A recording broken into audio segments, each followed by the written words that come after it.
My heart, thanks for joining me. My heart really goes out to everyone involved in the plane crash also in Philadelphia. I'm so sorry. My heart goes out to the families. Let's watch some video to try to get an update on what's going on. Waiting on that press conference we've been telling you all morning is supposed to happen at 9 a.m. Now, I did speak with some officials this morning.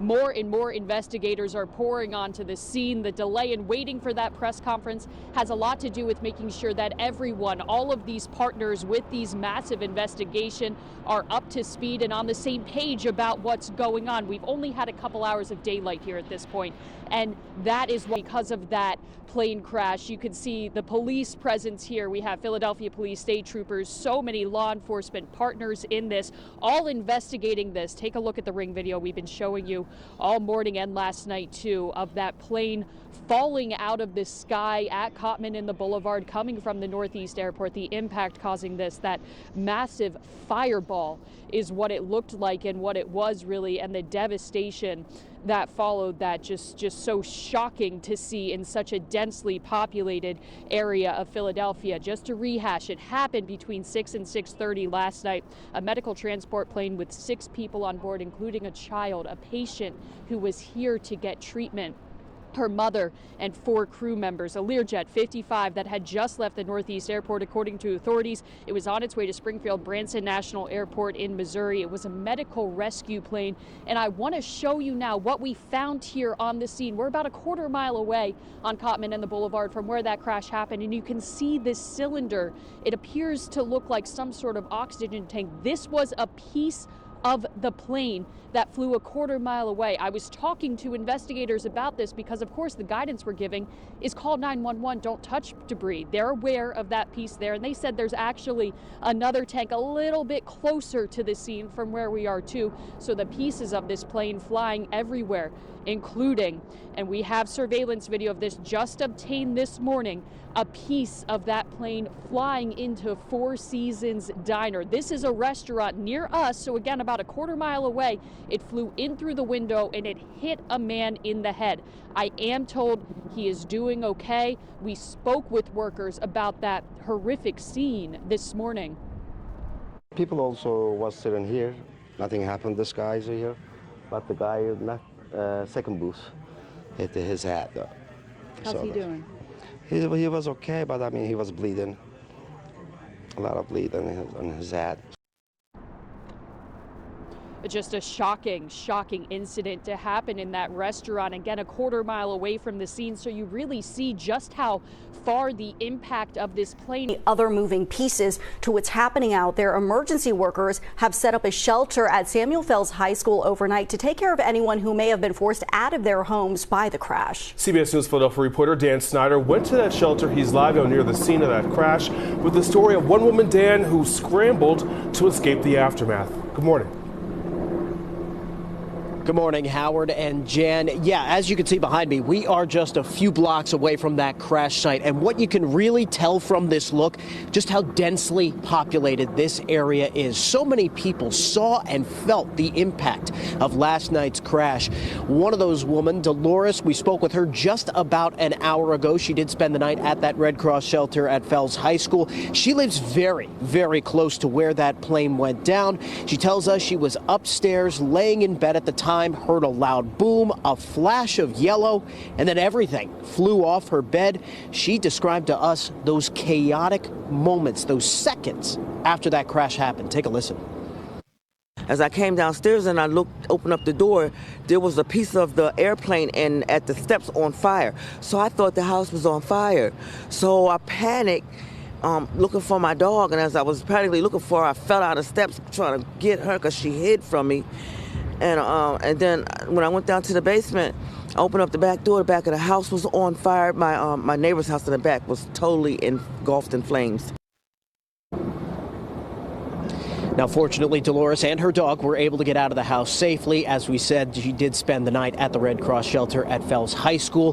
When we spoke to her just about an hour ago, she was actually on her way back home to get her first daylight look at her home. She tells us most, if not all, of the windows in her home are blown out. But at this point, she does not think she has any fire damage. So she is going to check everything out, as many people around here are going to be doing today. Howard and Jan, back to you. You know, we've been saying all morning long that this is right next to Roosevelt Mall. However, we also need to remember that you're also right in the middle of a neighborhood. Left behind, any street, any alleyway, any pathway you could really find that could lead to that crash site is going to be closed off as police try to cordon off as much as they can as part of this investigation. But obviously, this entire area was full of activity last night as that jet went down.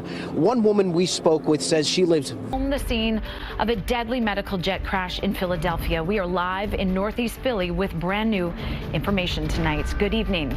I'm Natalie Duddridge. Jessica Moore is off tonight, and we begin with those new developments in the Philadelphia plane crash. Here's what we know at this hour. All 6 people on board the medical jet were killed, including a young girl. At least 1 person on the ground died as well. The plane had just taken off from a Philadelphia airport on its way to Missouri when it crashed into a busy neighborhood, igniting a fiery explosion. And this evening, NTSB investigators announced they are classifying the crash as an accident. Christine Sloan is live in Philadelphia with the latest there. Christine.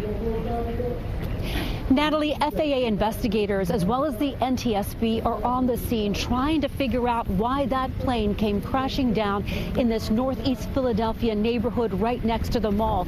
Investigators say the debris site is dangerous and that they're looking for the voice recorder, and that the black box is actually orange and may have changed color in that crash. And it's why they're asking the public to report any debris they may find.